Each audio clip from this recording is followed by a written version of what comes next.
Hello दोस्तों, कैसे हैं आप सब लोग। आशा करती हूँ अच्छे होंगे। हमारी आज की कहानी का नाम है बहाना। रसोई में गैस जलाकर कामना जी ने अपने और अपने पति नरेश जी के लिए चाय का पानी चढ़ा दिया। जैसे जैसे पानी गर्म हो रहा था, उनका पारा भी गर्म होता जा रहा था। आजकल की बहुओं को जरा भी शर्म नहीं आती। सास ससुर उठ गए, लेकिन अभी तक कमरा बंद करे सोई हुई है। थोड़ी ठंड क्या बढ़ गई, बहाना मिल गया देर तक सोने का। नरेश जी को उठते ही चाय पीने की आदत है। आज उनकी बहू सारिका को उठने में थोड़ी देर हो गई थी, तो बीना जी को चाय चढ़ानी पड़ गई। दरअसल आज रविवार था, तो पति के ऑफिस जाने और ननद के कॉलेज की छुट्टी थी, इसलिए थोड़ी बेफिक्र होकर वो भी 15-20 मिनट लेट उठ गई। चाय पूरी बनी भी नहीं थी कि सारिका आ गई। माँ जी लाओ, मैं बना देती हूँ। रहने दे, अब तो बन गई है। वैसे बहुओं का इतनी देर तक सोना अच्छा नहीं लगता। जाकर नहा ले, फिर नाश्ता बना लेना। कामना जी भुनभुनाते हुए चाय लेकर चली गईं। सारिका अपनी सास के स्वभाव से परिचित थी। कभी भी यदि उठने में थोड़ी भी देर हो जाती, तो सारा दिन देर से उठने का ताना सुनना पड़ता था। ससुर जी को जल्दी नाश्ता करने की आदत थी, तो नाश्ता तो अपने रोज के समय पर ही तैयार होता था, इसलिए वो फटाफट नहाने चली गई।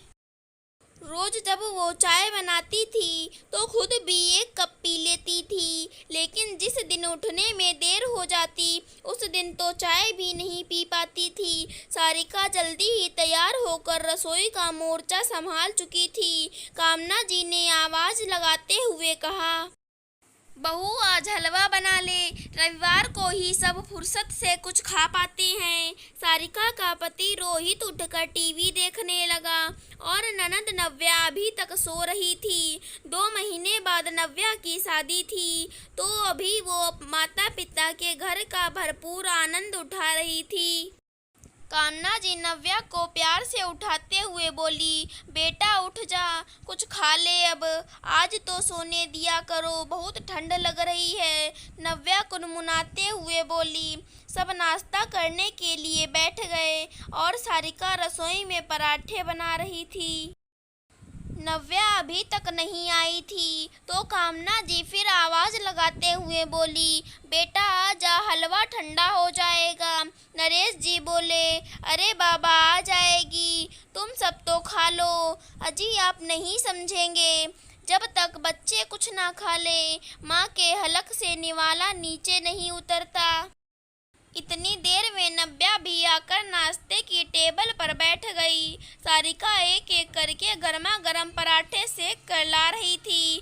कामना जी ने एक कटोरी हलवा नव्या को दे दिया और उसकी प्लेट में पराठा रख रही थी, तो नव्या बोली, बस मम्मी, अब ये पराठा नहीं खाया जाएगा। खा ले बेटा, इतने से हलवे से थोड़े ही पेट भरता है। वैसे भी जब तक यहाँ है, तब तक मनुहार करके खिला रही हूँ। ससुराल जाने के बाद कौन बार बार पूछेगा। कामना जी ने भीगी आंखों को पोंछते हुए कहा, खा ले बेटा खा ले, तेरी माँ सही कह रही है। अब तेरी भाभी को ही देख ले, उसने अभी तक चाय भी नहीं पी है और हम सब ने नाश्ता भी कर लिया। नरेश जी सारिका की ओर देखते हुए बोले, तो सबके हाथ रुक गए। कामना जी की नजरें झुक गई थी और सारिका बिना कुछ बोले रसोई साफ करने चली गई। अगले दिन सुबह जब सारिका रसोई में चाय बनाने आई, तो देखा कामना जी चाय बना चुकी हैं। एक कप चाय सारिका के हाथ में थमाते हुए वो बोली, बहू तू भी पहले चाय पी ले, सच में ठंड बहुत ज़्यादा है। अब से सुबह की चाय मैं ही बनाऊंगी। वैसे भी मेरी नींद जल्दी खुल जाती है। सारिका के चेहरे पर मुस्कुराहट आ गई। बाहर ठंड जरूर थी, लेकिन आज रिश्तों में गर्माहट महसूस हो रही थी। अगर हमारी आज की कहानी पसंद आई हो तो चैनल को सब्सक्राइब करें। धन्यवाद दोस्तों।